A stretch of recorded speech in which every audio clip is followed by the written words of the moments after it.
हिंदी भाषा के मुख्य तथ्य। इसके अंतर्गत आज हम देखेंगे कि हिंदी भाषा का विकास कैसे हुआ। इसके अंतर्गत कुछ प्रश्नोत्तर हैं। इन प्रश्नोत्तरों को हम देखेंगे कि इसमें पहला प्रश्न क्या है कि हिंदी की विशिष्ट बोली ब्रजभाषा किस रूप में सबसे अधिक प्रसिद्ध है। तो हिंदी की विशिष्ट बोली ब्रजभाषा किस रूप में सबसे अधिक प्रसिद्ध है। तो ये हम जानते हैं कि वह है आपका क्या, काव्य भाषा के अंतर्गत सबसे अधिक प्रसिद्ध है। अगला प्रश्न देखते हैं कि भाषाई आधार पर सर्वप्रथम किस राज्य का गठन हुआ। तो भाषाई आधार पर सर्वप्रथम आंध्र प्रदेश का गठन हुआ। अगला प्रश्न है निम्न में कौन सी भाषा संस्कृत भाषा की अपभ्रंश है।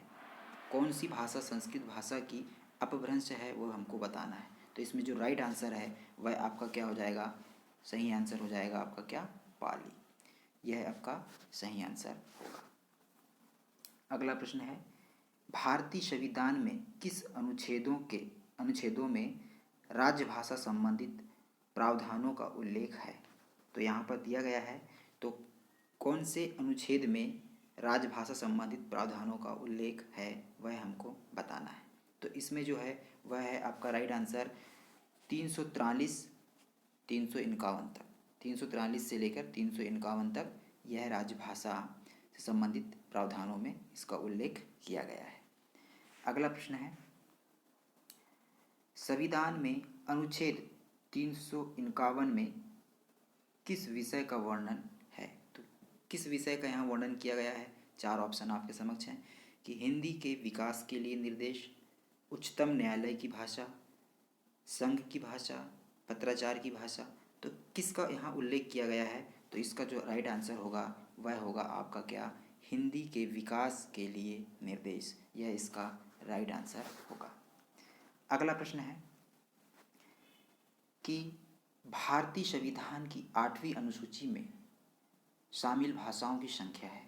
तो भारतीय जो संविधान है उसकी 8वीं अनुसूची में कितनी भाषाओं को शामिल किया गया है, उनकी संख्या कितनी है, यानी भाषाओं की संख्या कितनी है। 18 है, 15 है, 14 है, 22 है। तो इसका जो राइट आंसर है वह होगा आपका क्या, 22 भाषा, इसमें भाषाओं की संख्या शामिल है। अगला प्रश्न है कि भारतवर्ष में हिंदी को आप किस वर्ग में रखेंगे। अब हम अपने भारत में हिंदी को किस वर्ग में हम रखना चाहेंगे। तो वही स्वाभाविक सी बात है कि तकनीकी भाषा, राजभाषा, राष्ट्रभाषा, विभाषा। तो हम इसे रखना चाहेंगे किसमें, राजभाषा के अंतर्गत रखना चाहेंगे। तो राइट आंसर हो जाएगा आपका बी। अगला प्रश्न है हिंदी भाषा का जन्म हुआ है। हिंदी भाषा का जन्म किससे हुआ है ये आपको बताना है। लौकिक संस्कृत से हुआ है, अपभ्रंश से हुआ है, वैदिक संस्कृत से है, पाली प्राकृत से है। तो इसका जो जन्म हुआ है वह किससे है। तो इसका जन्म है आपका किससे, अपभ्रंश से है इसका जन्म। ठीक है, राइट आंसर बी हो जाएगा। अगला प्रश्न है रुढ़ाली बोली है। तो ये कैसी बोली है, कहाँ की बोली है वो हमको बताना है कि पश्चिमी राजस्थान की है, पूर्वी राजस्थान की है, दक्षिणी राजस्थान की है, उत्तरी राजस्थान की है। तो हम जानते हैं कि यह पूर्वी राजस्थान की बोली है। तो इसका राइट आंसर कौन सा हो जाएगा, बी इसका राइट आंसर हो जाएगा। अगला प्रश्न है 8वां विश्व हिंदी सम्मेलन 2007 ईस्वी का जो आयोजन हुआ था वो स्थान कहाँ हुआ था, उस स्थान का हमको नाम बताना है। तो यह जो हुआ था वो कहाँ हुआ था, न्यूयॉर्क में हुआ था। तो इसका राइट आंसर हो जाएगा ए, न्यूयॉर्क में हुआ था। अगला प्रश्न 11वां प्रश्न है कि दक्षिणी भारत हिंदी प्रचार सभा का मुख्यालय कहाँ स्थित है। हैदराबाद में है, बेंगलोर में है, चेन्नई में है, मैसूर में है। तो ये है आपका कहाँ, चेन्नई में इसका मुख्यालय है। तो 11 का राइट आंसर क्या हो जाएगा, सी, चेन्नई। चलिए अगले प्रश्न की तरफ बढ़ते हैं। हिंदी भाषा की बोली के वर्गीकरण के आधार पर छत्तीसगढ़ी बोली है। अब छत्तीसगढ़ी बोली के बारे में आपको बताना है कि हिंदी भाषा की बोली के आधार पर हमको बताना है। ठीक है, वर्गीकरण जो किया गया है जो वर्गीकरण किया गया है, तो छत्तीसगढ़ी बोली है तो कौन सी इसमें आती है? राजस्थानी हिंदी में आती है, पहाड़ी हिंदी में आती है, पश्चिमी हिंदी, पूर्वी हिंदी, तो कौन सी हिंदी के अंतर्गत आती है? तो इसका राइट आंसर हो जाएगा आपका क्या? पूर्वी हिंदी के अंतर्गत आती है छत्तीसगढ़ी बोली। चलिए 13 नंबर का क्वेश्चन है, वर्ष 1955 ईस्वी में गठित प्रथम राजभाषा आयोग के अध्यक्ष थे। उस समय में जो राजभाषा का आयोग था उसके अध्यक्ष कौन थे? तो उसके अध्यक्ष हैं हमारे कौन? बीजी खेर। बीजी खेर ये उसके अध्यक्ष हैं। चलिए अगले प्रश्न की तरफ बढ़ते हैं। 14 नंबर का प्रश्न क्या कहता है कि निम्नलिखित में से कौन भारोपी परिवार की भाषा नहीं है? भारोपी परिवार की भाषा नहीं है वो हमको बताना है कि मराठी, गुजराती, हिंदी, मलयालम, तो ये कौन सी भाषा नहीं है वह हमें यहाँ बताना है। तो भैया देखो मराठी तो है, गुजराती भी है, हिंदी भी है, तो चौथा क्या बच जाता है हमारा? मलयालम। ये नहीं है, हमको नहीं है पूछा गया था। ब्रजभाषा है। अब ब्रजभाषा पहाड़ी हिंदी है कि बिहारी है, पश्चिमी है, पूर्वी है, तो ब्रजभाषा कौन सी हिंदी है? तो ब्रजभाषा हम बता दें आपको पश्चिमी हिंदी है। ये राइट आंसर सी हो जाएगा, पश्चिमी हिंदी। अगला क्वेश्चन, अर्धमागधी अपभ्रंश से विकसित बोली है, इससे मतलब कौन सी विकसित बोली है? अर्धमागधी अपभ्रंश से विकसित बोली है। तो ये हमको बताना है कि ब्रज है, बघेली है, भोजपुरी है, बांगरू है, क्या है? तो इसका राइट आंसर हो जाएगा 16 का बी। कौन सी है? बघेली। चलिए अगले प्रश्न की तरफ बढ़ते हैं।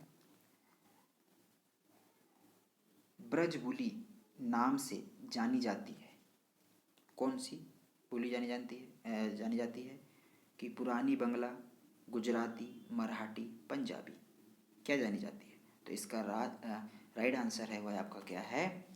पुरानी बंगला, यह जानी जाती है।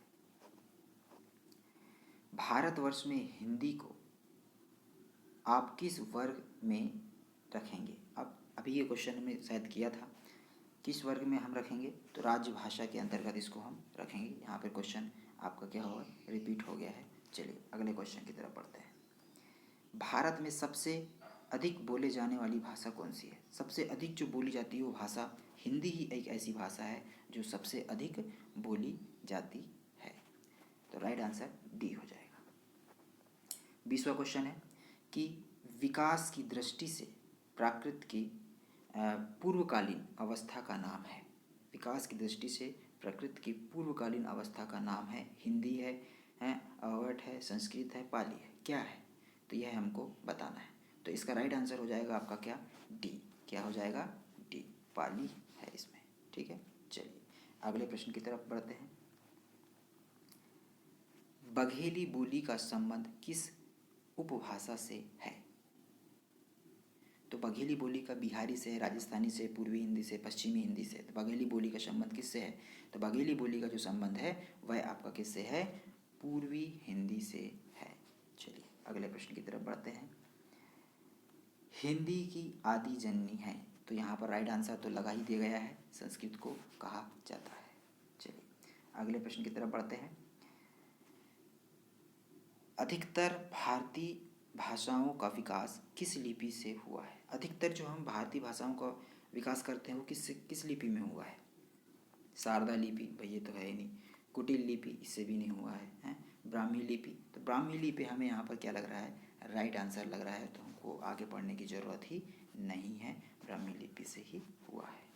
चलिए अगले प्रश्न की तरफ बढ़ते हैं। हिंदी किस भाषा परिवार की भाषा है? देखो बहुत अच्छा क्वेश्चन है। हिंदी किस भाषा परिवार की है? कि भारोपी इसकी है, कि चीनी तिब्बती की है, द्रविड़ की है, कि किसकी है? अस्ट्रिक की है, किसकी है? तो ये जो पहला ही जो है इसमें ए, यही इसका राइट आंसर हो जाएगा। क्या हो जाएगा? भारोपी। ठीक है, इसका राइट आंसर है। अगला प्रश्न है, मगही किस भाषा की बोली है? मगही किस भाषा की बोली है? राजस्थानी, पूर्वी हिंदी, पश्चिमी हिंदी, बिहारी, किसकी है? तो इसका 25 का जो राइट आंसर हो जाएगा वो क्या हो जाएगा आपका? बिहारी की है। चलिए अगला क्वेश्चन, वर्तमान हिंदी का प्रचलित रूप है, वर्तमान हिंदी का जो प्रचलित रूप है वह क्या है, हमको बताना है। तो भैया वर्तमान जो प्रचलित जो हिंदी है उसका जो रूप है वह है आपका क्या, 26 का जो है आपका राइट आंसर हो जाएगा सी, खड़ी बोली। ठीक है। अगला क्वेश्चन है कि निम्नलिखित में से कौन सी पश्चिमी हिंदी की बोली नहीं है। अब नहीं है वो हमको बताना है कि बुंदेली है, कन्नौजी है, ब्रजभाषा है, बघेली है, कौन सी पश्चिमी क्षेत्र में ये मतलब नहीं बोली जाती है उसे हमको बताना है। तो 27 का राइट आंसर है, यहाँ आपको दिख ही रहा है भाई, बघेली वह नहीं है। अगला क्वेश्चन है, निम्न में से कौन सी बोली अथवा भाषा हिंदी के अंतर्गत नहीं आती है, हिंदी के अंतर्गत नहीं आती है वह हमको बताना है। तेलुगु नहीं आती है, बंगारू नहीं आती, कन्नौजी नहीं आती, अवधी नहीं आती। अरे कौन सी भाषा नहीं आती है, देखो ये तेलुगु जो भाषा है यह नहीं आती है हिंदी के अंतर्गत, बाकी के तीनों जो हैं वह आपके हिंदी के अंतर्गत आते हैं। अगला क्वेश्चन है, अब इस क्रम को हमको बनाना है कि देवनागरी लिपि का सही विकास क्रम बताना है हमको। ऐसे क्वेश्चन बहुत बार पूछे गए हैं, तो सही हम आपको बता दें, इसमें आपको दिख ही रहा है, जहाँ देवनागरी हमको अंतिम में देवनागरी तो दिखना ही चाहिए, तो अंतिम में सभी में देवनागरी दिख रहा है, लेकिन इस पे नहीं है, तो इसको तो अभी काट दिया जाए। इसको अभी काट दिया जाए, बाकी के बचते हैं 3। अब बाकी के इसमें देख लो, गुप्त लिपि, गुप्त लिपि भैया गुप्त लिपि कब आएगी, गुप्त लिपि तो पहले ब्राह्मी लिपि आएगी, उसके बाद गुप्त लिपि आती है ना। तो पहले सबसे पहले ब्राह्मी लिपि आएगी, फिर गुप्त लिपि आएगी, फिर नागरी लिपि आएगी, उसके पश्चात ही आपका क्या आएगा, देवनागरी लिपि। तो राइट आंसर क्या हो जाएगा, डी राइट आंसर हो जाएगा। चलिए अगला क्वेश्चन की तरफ बढ़ते हैं कि हिंदी खड़ी बोली किस अपभ्रंश से विकसित हुई है। अरे किस अपभ्रंश से विकसित हुई है खड़ी बोली, ये हमको बताना है। बहुत ही शानदार क्वेश्चन है, चलिए इसका आंसर दीजिए। तो इसका राइट आंसर हो जाएगा आपका क्या, स्वरसैनी से हुई है, स्वरसैनी से हुई है। चलिए अगला क्वेश्चन की तरफ बढ़ते हैं। ये क्वेश्चन रिपीट क्वेश्चन है,